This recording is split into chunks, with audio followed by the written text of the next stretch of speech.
Welcome to Empower Ed, a PIQE podcast where we talk about the issues that matter most to families, schools, and communities. I'm Ileana Gallego, and together we're unlocking the power of education. Today we're joined by Superintendent Roberto Vaca, a lifelong educator whose journey began in Michoacán, Mexico before moving to California as a child. Throughout his career as a teacher, principal, district leader, and now superintendent, he has remained committed to one guiding belief that meaningful family engagement is essential to student success. That commitment has earned him the respect of educators across California. Recently, he was named Superintendent of the Year by the California Association of Latino Superintendents and Administrators. For many years, Superintendent Vaca has also been a dedicated supporter of PIQE and a passionate advocate for empowering families as true partners in education. In today's conversation, we'll explore why family engagement matters, what he's learned throughout his leadership journey, and how schools and families can work together to help every student thrive. Please join me in welcoming Superintendent Roberto Vaca. Thank you for being. Thank you, Mrs. Gallego. It's an honor and a pleasure to be here with you today. We're very excited about the conversation, but before we dive into family engagement, I'd love for our audience to get to know you. Tell us about your journey into education. Take us from when you began in this field to where you are now as a superintendent. Sounds good. So, when I got to this country, it was with the objective to go to college. So the minute I set foot in this country, as a 9-year-old, I knew that my destination was the university. That's where I wanted to go, and obviously that's where my parents wanted me to go. So with that in mind, graduated high school, went on to Fresno State. There I was a student athlete, very involved at the university, uh, majored in psychology, counseling, educational leadership and administration, with the goal of, after high school, my goal was to become a guidance counselor. When I graduated high school, I realized that a lot of my classmates that had very good GPAs, I'm talking 3.5, 3.8 GPAs, did not go to college. And I always tell the story of my buddy Juan, whom I ran into at the Fresno airport when we were returning from the WAC championships in Tulsa, Oklahoma. And I ran into him, and he was pushing people's luggage. He had a job at the airport, which was awesome. But then I followed it up with, "Hey, what are you up to nowadays?" He says, "Nothing, man. I just work here." I said, I don't understand that. You had like A's and B's in high school." And he goes, "Yeah, I just didn't have anyone to guide me. I really didn't know about financial aid and all those basic but yet important things to make that big decision." And so after high school, it was through observation that I saw the need to empower families and students for a better tomorrow. And so when I got to Fresno State, I asked myself, which major is going to better prepare me to become a guidance counselor? And so the study of, human behavior, psychology, is what I ended up selecting. And so um, while at Fresno State, I taught for 2 years, incoming freshmen, through the College Assistance Migrant Program, also known as CAMP. And it was an amazing experience. I learned a lot about teaching and how to be effective.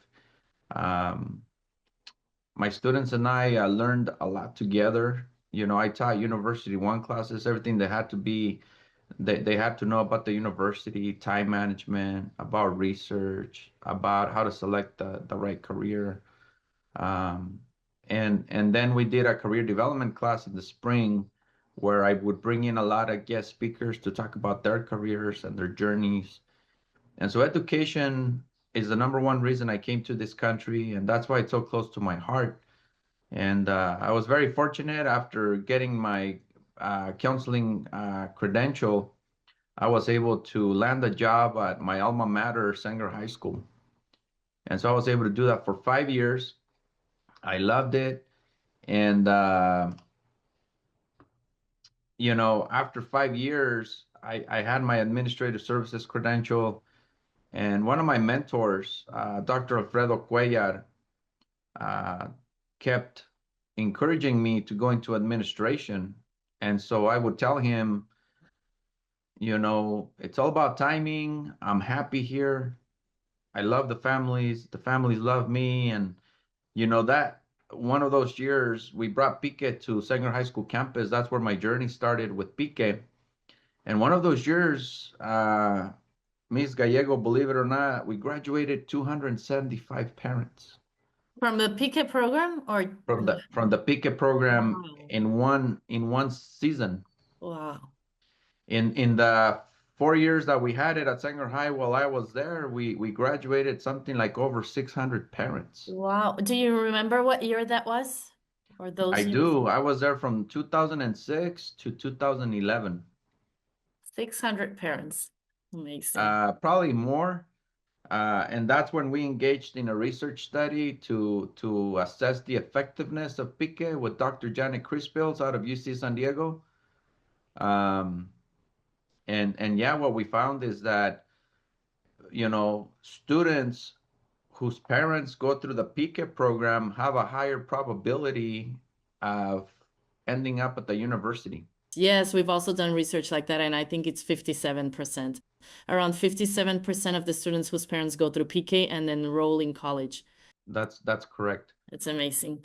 Yeah. Thank you for sharing your story. And you know what? Yeah, the story about Juan, I think it touched me, and I think it resembles a lot of the stories from our Mm-hmm. communities. So Mm-hmm. it's very important that you share it because that's many times we just need like a picture to see how our future can change with family engagement or not. So I think Correct. that's what the story of Juan did. So thank you very much. And now let's move into your district. To set the context for the rest of our conversation, I think it's important for our audience to learn the district about the district that you lead and the communities that you serve. Um, what makes that, and I'm having a hard time with the name Mansan. Is that how you? Munson Sultana school district. Yes, Mansan. Yep. Can you tell us about the district and the communities that it I serves? would love to. One of the reasons, so after Sanger High, and with the encouragement of my mentor, Dr. Cuellar, I pursued an assistant principal position at Tulare Western High School, where we also had PIQE. And as soon as I got there, I told my principal, "Can I be the PIQE coordinator at the site? Because I just love the program." And then after Tulare Western, at that point, my dream was to become a high school principal. And so that's when I had the opportunity to become the high school principal at Orosi High School. And there I brought PIQE into the school as well. And we had a lot of great results. Um, After Orosi High School, I went to Visalia Unified. It was pandemic time, so PIQE was not at the top of the list. We were just trying to keep everybody safe, get us through the pandemic, reopen schools. And then that leads me to Manson Sultana School District, where I just completed my senior year, my fourth year. And so super excited about the work that we're doing here. One of the reasons I came and applied for Manson Sultana uh, is because both communities are unincorporated. There's a lot of need. It's very purposeful. It's a single school district. It's two schools within one. It's a TK8 school, so we have an elementary school and a middle school. Um, I tell people we are small, but we are mighty. And I've loved working here. The kids are amazing. What I can tell you about my staff is that they'll do whatever it takes for each kid. They're committed. If a family shows up like, hey, we don't have any food, we all rally and we get them food. If they're missing clothes, shoes, diapers, whatever the case may be, we spring into action without any questions asked. And so that's a little bit about our community. About 96, 97% Hispanic. A lot. We have a 36% English learner population, How many and families do you have? so we have 442 students. 442. Okay. Yeah, and obviously some of them they have siblings. Mm-hmm. So I would venture to say that we probably serve about 300 or 350 families. Okay. Yeah. Wonderful. Wonderful. It seems like a beautiful community as talking about unity. And that's amazing. It's about that unity. It's about the familia. Hmm. And, I'd be remiss if I didn't mention that we've had PIQE for the last 4 years as well. Well, I just as much as you love PIQE, you're also one of our favorite educators because you're so outspoken about the importance of family engagement and obviously about PIQE. But about family engagement, where do you think you found that passion and that belief? Where did it came from? I think it comes from experience. I came here without my parents. They sent me here. They gave me the option.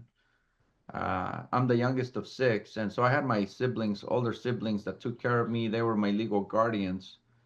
But I really navigated the system by myself. I'll give you examples. I applied for financial aid on my own. Wow. I applied for scholarships on my own. I would visit my counselor almost once or twice a week just to make sure that I was on track. And so, as I knew that I couldn't mess up, I paid a big price to be here. My parents paid a big price to be here. My siblings paid a big price to, have to take care of me and the whole 9 yards. And so, and then just through the stories of students not moving forward and having the ability to, and with those observations, because I was still trying to find my purpose here on earth. And once all those things kicked in, my passion, my why, and especially, I worked in the fields. I picked, you know, tree fruit. I pruned the vines. I picked grapes. I worked in packing houses. Just seeing how hard families work for their kids and for a better tomorrow. And, the American dream for an immigrant, at least from my hometown, was to someday drive a new truck or to maybe, just maybe buy their own house. And that was the highest dream that they had. And in my mind, I said, well, it needs to be bigger than that. To me, the American dream is for every generation to do better.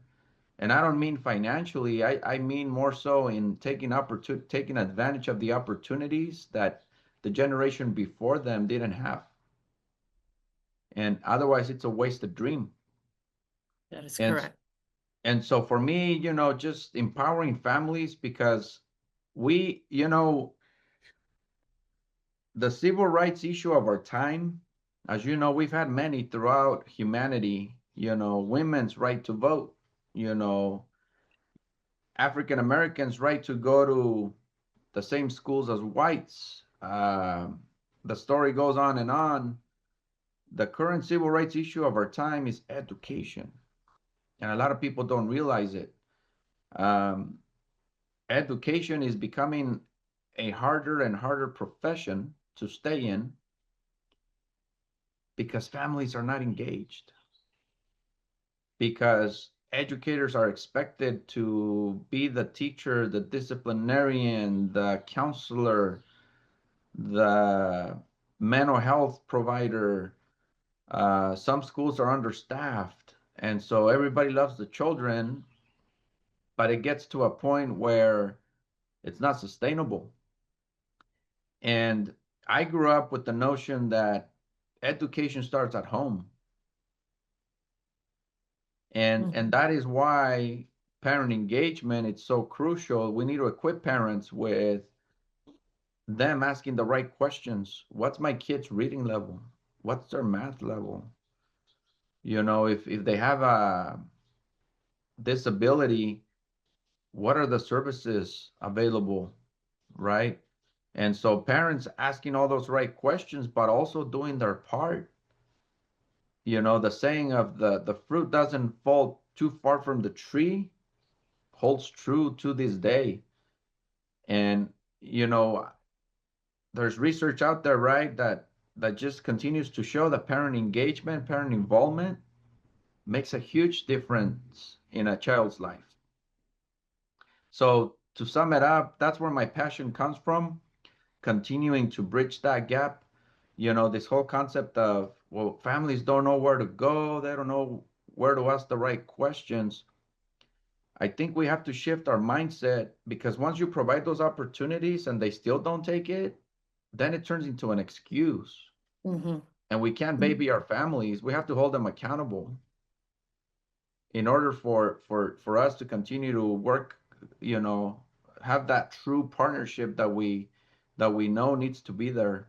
So our jobs as superintendents, principals, board members, right, is to set the conditions, proveer las oportunidades, Mm-hmm.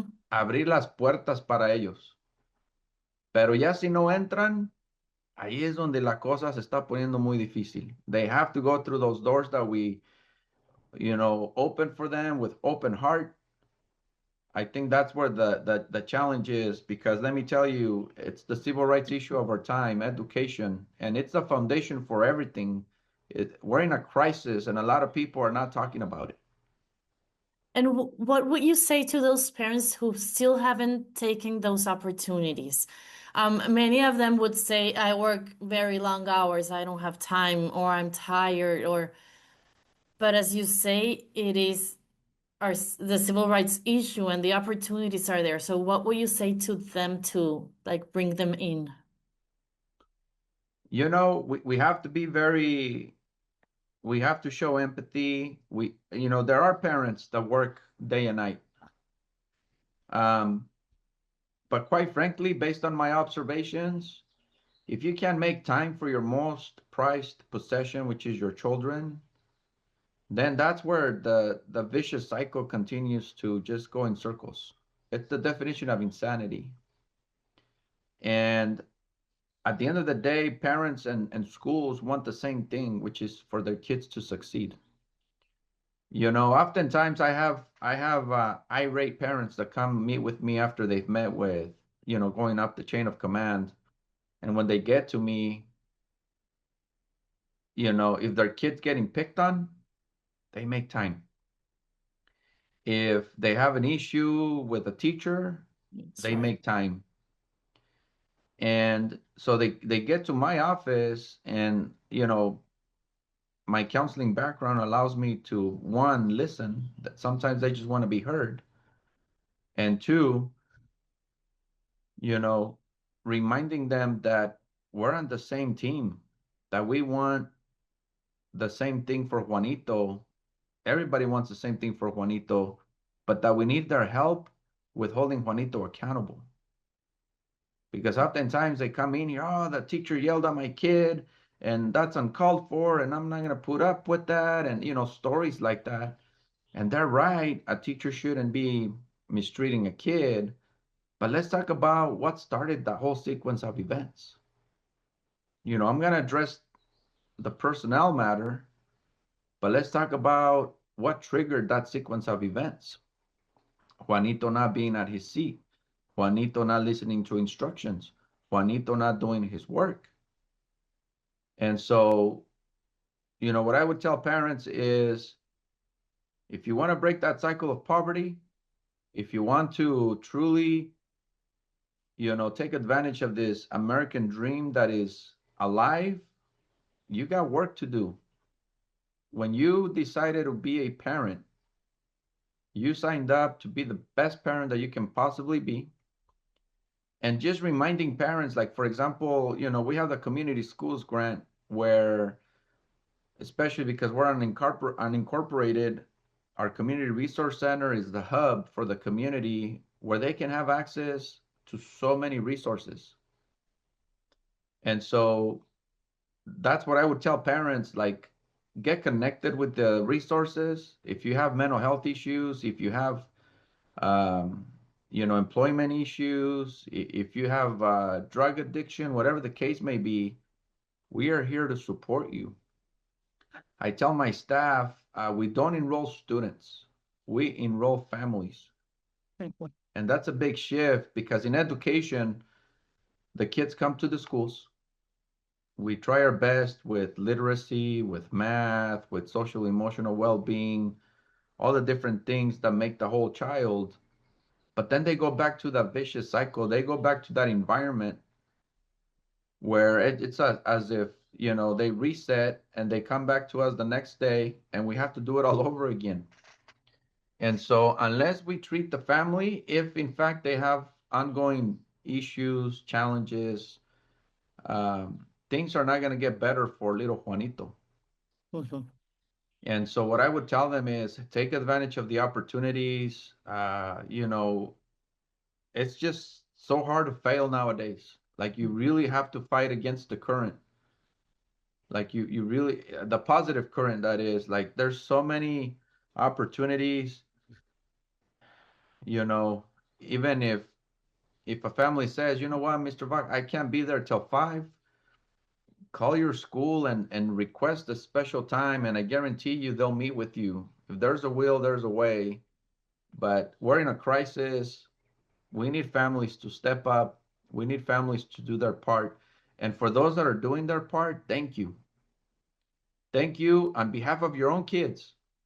Thank you on behalf of society because the world is becoming a very difficult place, politically speaking, culturally speaking, and without an education, it's going to be even harder to navigate all these, uh, uncharted waters, so to speak. With this, it's amazing what you're telling me. I'm just in awe. With this mindset that your district has and all the family engagement opportunities that you offer to your families, what kind of response have you seen with your families? Amazing. I'll give you some numbers. Wow. 4 years ago, we had a over 30% chronic absenteeism rate in our district. Obviously, post COVID, a lot of illnesses, a lot of families were scared. I don't want to send my kid because I don't want them to come back and infect abuelita. There's a lot of scenarios. Families needed to take care of home first, education second. But over 30% chronic absenteeism, that's pretty high. 4 years later, I'm happy to report that it's down to about 5-6% chronic absenteeism rate. And this year, we finished close to 98% attendance rate. Oh, amazing.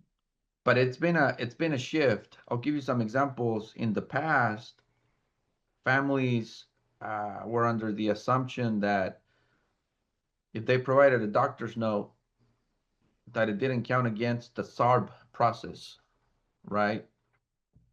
And so we had to shift that mindset because we finally got them to a place where they understand that, yeah, your kid might have been out sick, but guess what that also did? They missed out on one day of learning. And I had kids with 20 days absence per year, 30 days absent per year, which is just crazy. At that point, something chronic that demands, more medical attention and care. Um, so that's been a big shift. As far as the participation, winter program where we have every kid that's in music. We know that the arts are so good as an outlet for our kids. We averaged anywhere from 5 to 600 parents in attendance for a winter program. If our boosters club puts on pastries with parents or with a loved one, our cafeteria is packed. So parent involvement is at an all-time high at Munson Sultana School. We're creating a lot of opportunities. This year we came California Schools to Watch, and last week we were in Washington, D.C. for the National Schools to Watch Award. And so obviously we went through a validation process for all that. And, there was a parent group where they participated in a focus group, and the visiting committee member had me sit in the focus group just to listen.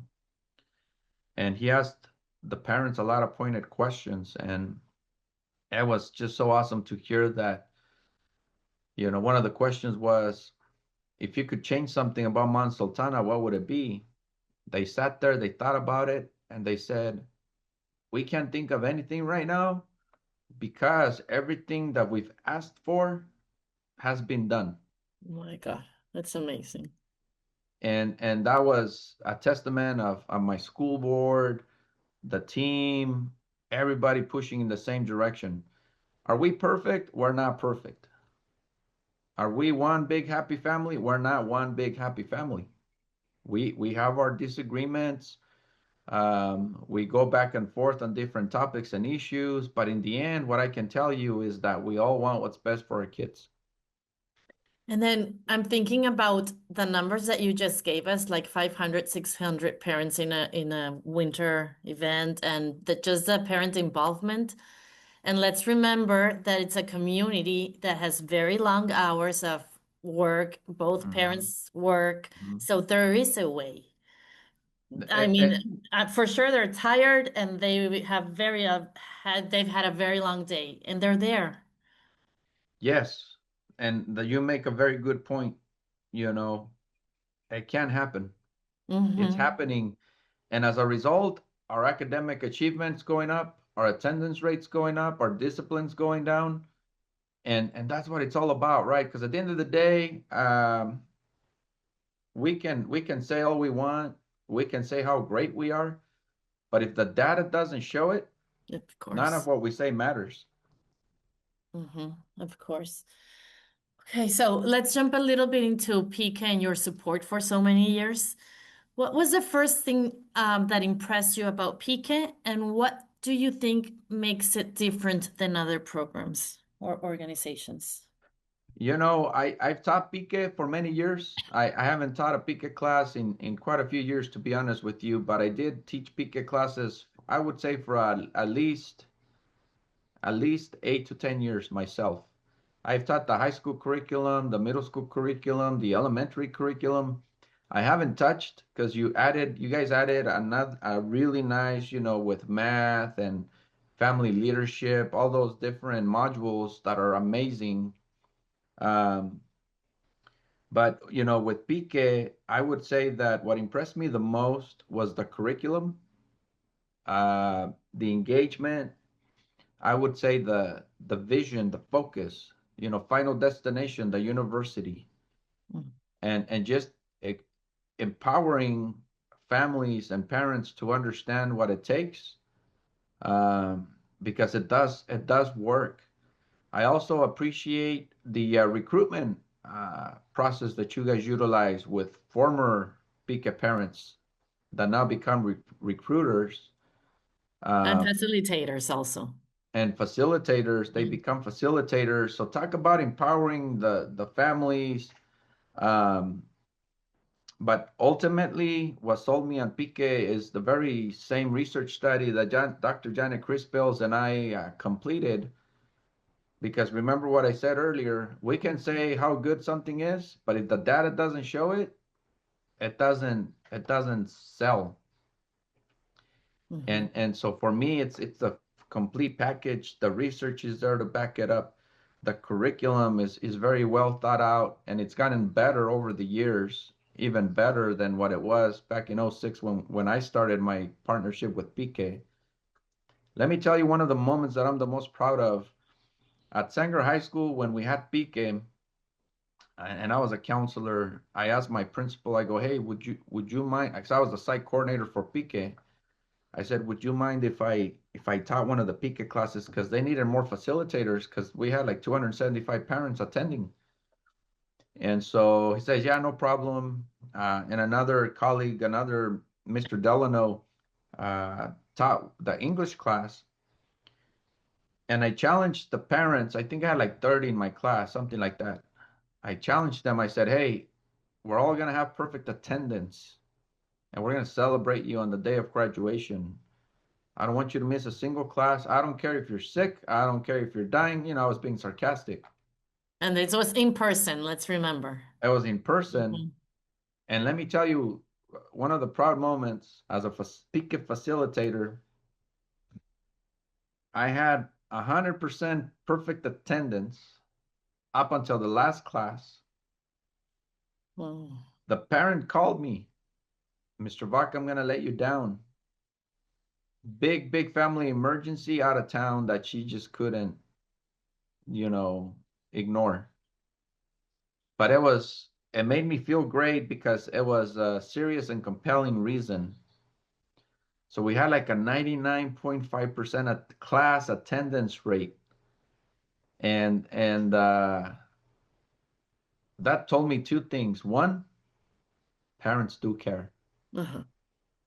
And two, they really enjoyed my class. Yeah, that's right. You know what? By calling you, it wasn't easy. It tells that it wasn't easy for her to miss the class. If it would have been easy, she would have just gone to the emergency or family emergency that she had. But she called you, so there was a moment there in her mind that made her think, you know, what You're am I you're gonna do? 100% Mhm. sorry. You're 100% correct. And but you know what? It wasn't that she was letting me down. It wasn't about me. She was really sad that she was letting the class down because she even asked me to tell the class to, you know, to extend her apology Mm. and she gave me the freedom to share the reason because they were all holding each other accountable. I said, hey, the only way we're going to achieve this, because you guys all know each other, I'm going to do my reminder calls, but in the end, you guys have to hold each other accountable too. So anyway, it's my one of my proud moments as a PIQE facilitator. I just love the program, and I will support it for as long as I'm educator. Thank you. Thank you. What advice would you give to other school leaders about partnering with families? Great question. One of the big setbacks with schools and PIQE that I have witnessed, because I've been a facilitator, different school sites, different districts back in the day. Because 6 to 7:30, I was able to do that outside of my regular schedule once a week. A lot of site leaders, they don't understand what a true partnership looks like. Where I saw PIQE failing, or not failing, but where I saw PIQE not providing the best experience possible, is when principals would say, well, PIQE, here are the keys, good luck, call me if you need anything. Versus what we've always done on a Tuesday night, if PIQE class on a Tuesday night, principal needs to stay, principal needs to go check in, or provide a coordinator that's checking in for the parents to see visibility, like, hey, we're in it together. um, because at the end of the day, PIQE is not there to represent the school. They're there to provide a service. They're there to empower families, but it's no different than a school and a family. You know, it goes back to what we were talking about. Parents feel like, hey, I'm just gonna drop off my kid in the morning. Now they're the school's problem or responsibility, and then I'm just gonna come back at the end of the day and pick them up, versus being actively involved and connected with the school. Mhm. Mhm. Makes a big difference. Big And then difference. to finish off our conversation, if you could give every teacher listening one piece of advice to help them connect with families or with the families they serve, what would it be? I would say teach the families the importance of reading at home. Make them a part of your classroom by sending them daily, weekly updates as to how their student is doing and the things that they can be doing at home. As teachers, we are the conduit, the quarterbacks that can connect families to the different resources.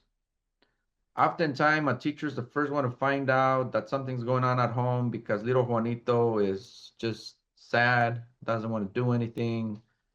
Their attitude changes. So then it's that approach of, okay, let's do those wraparound services. Get the community schools coordinator involved, get the outreach aide involved. Do they have a counselor? All hands on deck to try to figure out what's happening with Fanito and why his attitude has changed. I think teachers, and this is where it gets really tricky, we are not just teachers. We really have to work with the whole family to the best of our ability. We need to be the Jaime Escalantes of education, but without the heart attack. Because we need to be passionate. We need to always keep our why up front and centered, but we can't kill ourselves in the process, because then we're not good to our own families and we're not good to the families we serve. And so continue to teach families about, reading levels, math levels, empower them to hold you accountable as a teacher. Because I think when that happens, that's where the magic happens, and where families feel connected, respected, valued. But the teacher also needs to hold them accountable by saying, hey, are you making sure that Juanito's reading at home? Are you making sure that they're not on the device 10 hours after school? And are you making sure they go to bed early? It's truly that type of partnership that I would encourage. Is that easy? It's not easy. But that's what we're called to do in order to do whatever it takes for every kid. It takes two. It takes the school teachers and the home families. Thank It you. sure does. It has been a wonderful conversation, and I am just so happy to listen to this test. It's a testimonial, and just to know that what we're doing really does make a difference, that you've seen it. Because many times, at least from my side, I don't work directly with families, I'm in communications. So just listening to the testimony that this program really works, it makes me very happy to be here. So thank you for sharing that. Agreed. Thank you so much for the opportunity, and I love PIQE. Go PIQE. Thank you, Mr. Vaca. Thank you. If you enjoyed this conversation, please like, share, or leave us a comment. Your support helps us expand the impact of family engagement in our communities. Thank you for listening. Until next time.